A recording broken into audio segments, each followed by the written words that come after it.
Got a little country picker coming up, a little banjo playing. You won't believe who plays the banjo on this record. You're not going to believe it. Number 20, number 19 rather, on WTBC's playlist of August the 8th, 1963. Man, this is one dynamite playlist right here. Top 20. This is kicking it old school.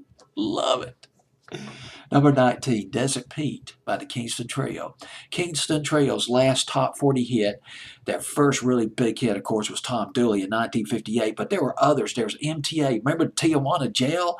Both of those songs were hit records back in 1959. You still hear Tijuana Jail every now and then on XM's 50s on 5. I thought one of their best records, one of the best songs they did was Greenback Dollar. That was in around late 62, early 1963, and they hit it real big with the Reverend Mr. Black. Once again, top 10, I believe, at least top 20 back in the spring of 1963.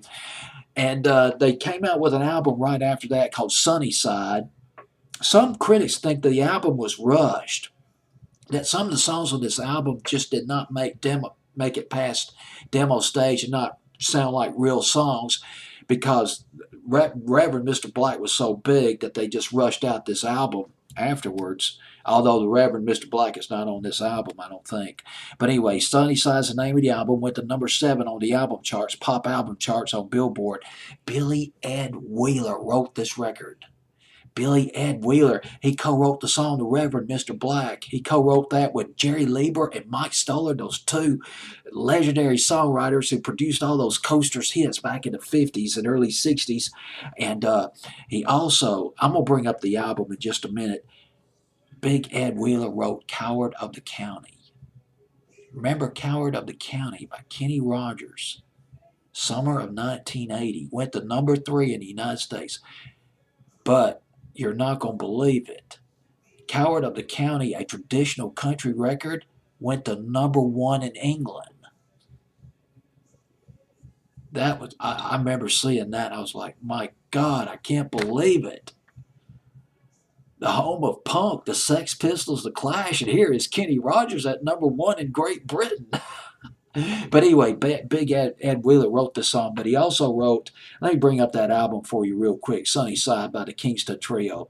He also wrote the song Jackson. He's got 2 songs on here that he wrote. Desert Pete, that was the single, lead-off single off the album, and Jackson. Jackson, oh my goodness. He co-wrote the song also with Jerry Lieber.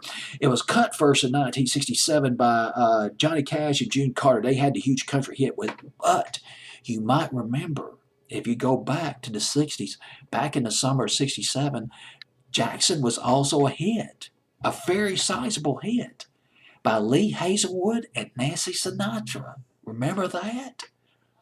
Does anybody remember that? But it was written by Big Ed Wheeler. Okay, what else do I need to say about this record? Oh, yes. Oh, my God. I just came across this trivia. You're not going to believe it. Who played on this record, who played the 6-string banjo on this record. He not only played the 6-string banjo, he played the 6-string guitar on this record. Card-carrying member of the Wrecking Crew, crack Los Angeles musicians, studio musicians back in the 60s, or at least at the time, Glenn Campbell. He played the banjo and the 12-string guitar on this record. The banjo that's just going, high energy propulsion to this record. Great melody played by Glenn Campbell. How about that? That's it. I'm done with this record. It's number 19 on WTBC's playlist. It was their last top 40 hit, by the way. Went to number 33 on Billboard's Hot 100, but doing much better on WTBC's survey of August 8th, 1963. Kingston Trio with Desert Pete.